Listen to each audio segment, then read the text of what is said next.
Chapter 2. Target Audience. The first step is to decide upon which age group you want to entertain.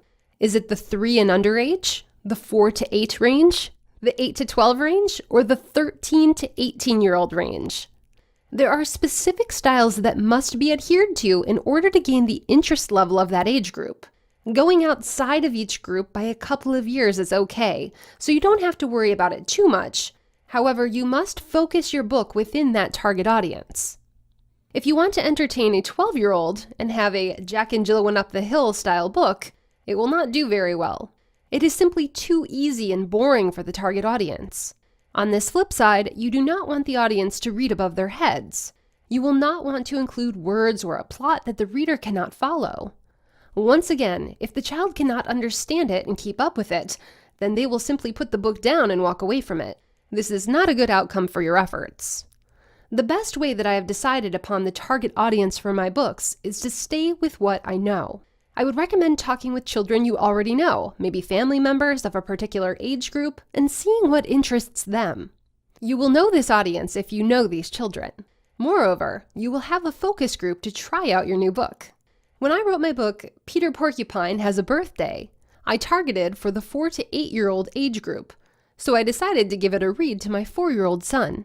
The book was not completely finished yet, and Peter only got midway through his party. I just wanted to find out if I was on the right path of entertaining my son. A little side note of advice is to not read a partially written book to a child, even if it is only a test.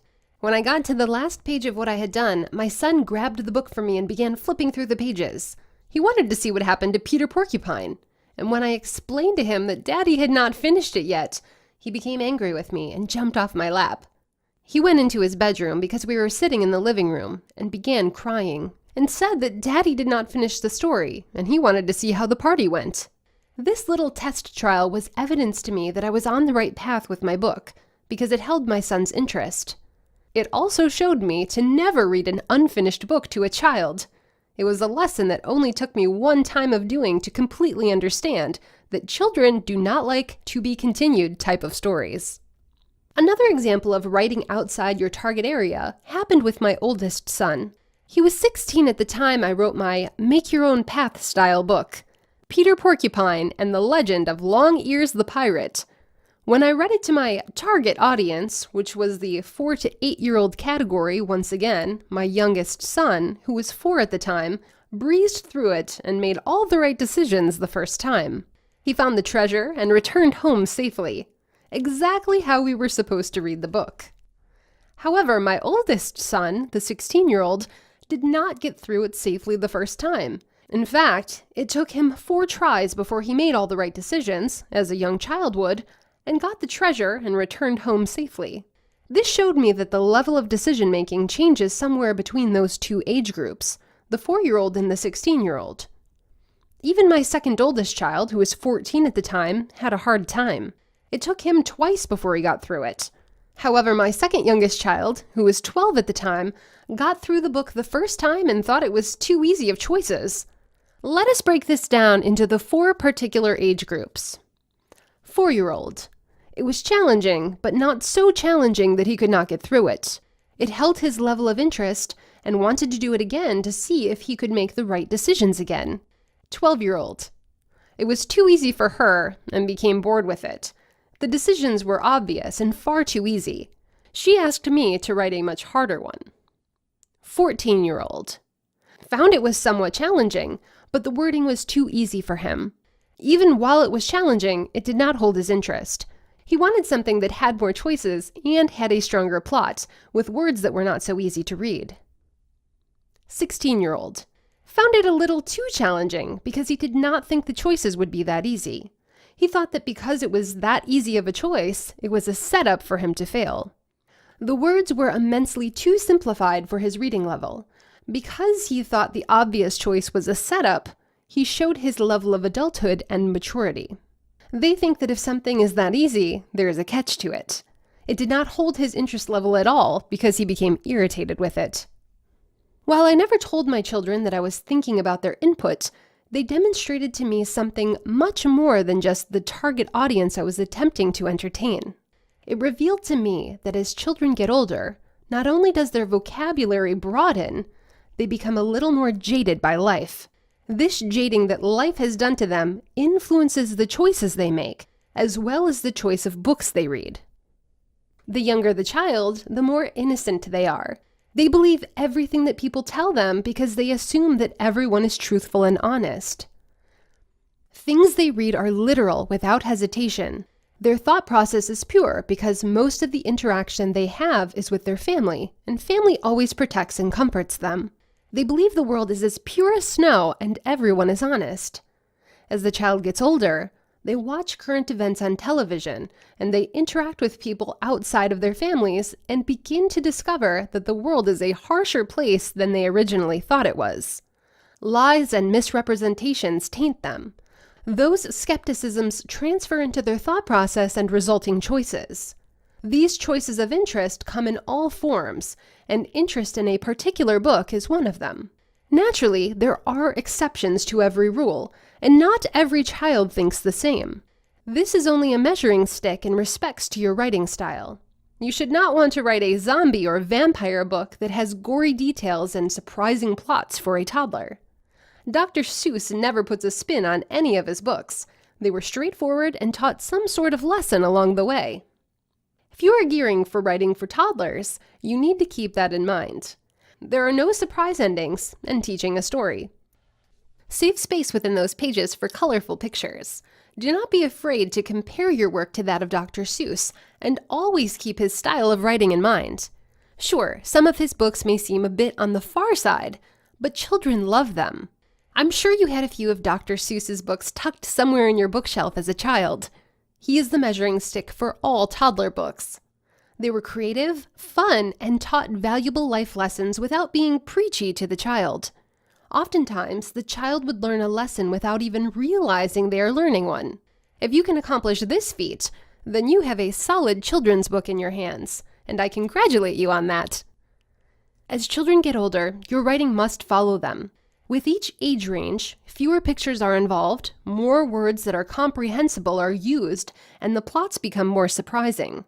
It is gradual processes of thinking that you must be aware of, so do not jump too far ahead of a target audience.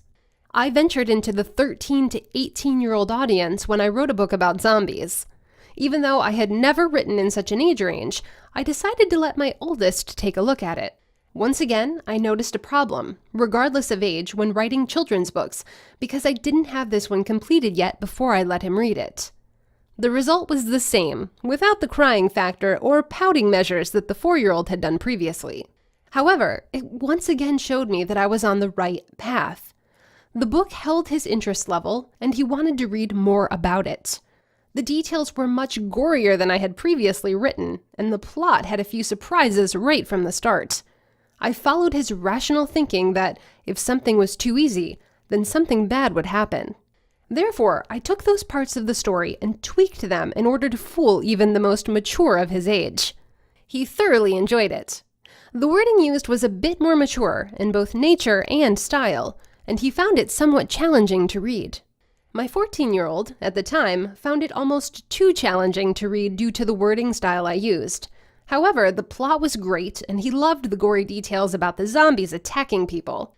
The surprises really came to him without notice, and he was shocked at a few different places within the short pages I had finished. It was simply too much for my 12-year-old, though. She found the words simply too confusing, and didn't understand some of them, even though she is slightly above her age group with reading comprehension. The surprises almost were too much for her, and she didn't finish reading what I had written because it was just too scary for her. In this example, it was above her age group. Due to the reaction of my 12-year-old, I never even attempted to read it to my 4-year-old. Going into the story, I already knew that it wasn't for his age range, however. It would be too much for such an innocent age. Let's summarize this test reading. 16-year-old. Perfect for his age range. The wording, plot, and details held a high level of interest for him. He wanted to read more books just like that one. 14-year-old. It was a good read for him. However, the wording was a bit hard for him, but not too hard. He was able to keep up with the storyline. He loved the details and the plot, The surprises and twists along the way shocked him and was a noticeably different reaction than the 16-year-old's reaction. Held his interest high and wanted to read more. 12-year-old. Not for her age range. The wording made it hard for her to follow. The details were too much for her reading interest, and the surprises simply scared her. Didn't hold her interest, and she never even finished the book. Definitely out of that target audience. 4-year-old. I never read it to him for obvious reasons. It was most definitely not within his age group. As you can see, there actually is a lot of psychology that goes into a children's book in respects to the target audience you are writing for. Keep this in mind as you are writing. You would not want to start a book for a 6-year-old and, by the ending, discover that it has turned into a book for either an 18-year-old or a 3-year-old. Be sure to stay on course with your style and age group. Do not veer off from it.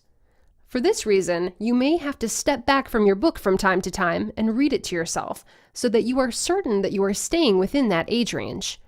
Veering off course may sound like something that would be almost impossible to do, but you'll find yourself in this quandary as you write. It is actually a common problem, and you can change with the more experience you have as a writer. With each book you write within an age group, you will find it easier to stay within that age group. As you can see from the above examples, writing a children's book takes critical thinking in respect to the psychology of the child's age group. It is not as simple as picking up the pen and putting words on paper. An idea you may want to try, if you can't decide upon an initial age group, is to go ahead and write your story. Let the story tell you what age group you should use. Once you have your book done, simply read it to yourself with a childlike mind. You'll know right away which age group it would entertain the most. Keep a few items in mind as you're reading the book. How many pictures do you foresee your book having? Is the wording simplified? Does it teach a lesson, or is it merely for entertainment purposes? Is the theme of your book for the more mature in age, or is it for the very innocent? How does the plot flow within the story? Are there any surprises within the pages, or is it just a simple story? With these questions honestly answered, you'll have the appropriate age group in mind. A couple of simple laws of children's books that you need to keep in mind are: the younger the child, the more pictures needed. Young children don't like long books. Short and sweet is what they like. As the child grows, so does their apprehension of the world around them. Make your story fit the life they know and understand. The older the age group, the less pictures and more words they need. Young children don't like surprises, and everything is taken literally.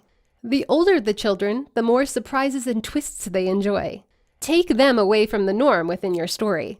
Above all else, entertain the child regardless of age.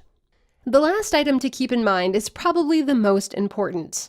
Entertain, entertain, and entertain.